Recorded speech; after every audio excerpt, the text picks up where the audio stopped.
ஒரு படத்தை எந்த அளவுக்கு ரீமேக் பண்ணக்கூடாதுன்னா அந்த படம் சார்ந்த ஆட்களுக்கே அந்த படம் எதுன்னு தெரியாத அளவுக்கு ரீமேக் பண்றதுதான். அப்படி பண்ண 2 மொமெண்ட்டை இந்த வீடியோல பார்க்கலாம். செகண்ட் பிளேஸ்ல நம்ம பாக்குறது சசிகுமார் அவர்கள் நடிச்ச சுந்தர பாண்டியன் படம். இந்த படத்தோட தெலுங்கு போஸ்டர் வந்து அவர்கிட்ட காட்டப்பட்டது. அந்த போஸ்டரை பார்த்து அவர் எப்படி ரியாக்ட் பண்ணார் அப்படிங்கறத பாருங்க. சுந்தர பாண்டியன்ல அப்படியே தமிழா நடிச்சிருக்காங்களா சுந்தர பாண்டியன்ல?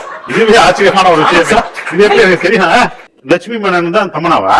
ஏங்க இந்த போஸ்டரா சார்? ஏங்க இப்படி எல்லாம் சுந்தர பாண்டியன் இல்ல ஒரு சாங் ஒரு சாங் அதான் என்னடா அதாவது ஐடியா மட்டும் எடுத்துக்கிட்டு அவங்க கொஞ்சம் விளையாண்டுருக்காங்க சார். ஓ ரொம்ப விளையாண்டுருக்காங்க. ஃபர்ஸ்ட் பிளேஸ்ல நம்ம பாக்குறது இயக்குனர் விக்ரமன் அவர்கள் இயக்கத்துல வந்த படம் தான் பிரியமான தோழி. இந்த படத்தை கன்னடத்துல ரீமேக் பண்ணியிருந்தாரு. அந்த கன்னட படத்தோட சீனை அவர்கிட்ட காட்டும் போது அவர் எப்படி ரியாக்ட் பண்ணியிருந்தாரு அப்படிங்கறத நீங்களே பாருங்க. எவ்வளவு டீசெண்டா தயவுசெய்து வேணாம் போடாதீங்க. இது பிரியமான தோழி கதை இல்லையே, போடாம இருந்தாலே இல்ல சார், உங்க பேர் தான் போட்டிருக்காங்க கதையும். அது வேற மறக்காம சர்ப்ரைஸ் பண்ணுங்க.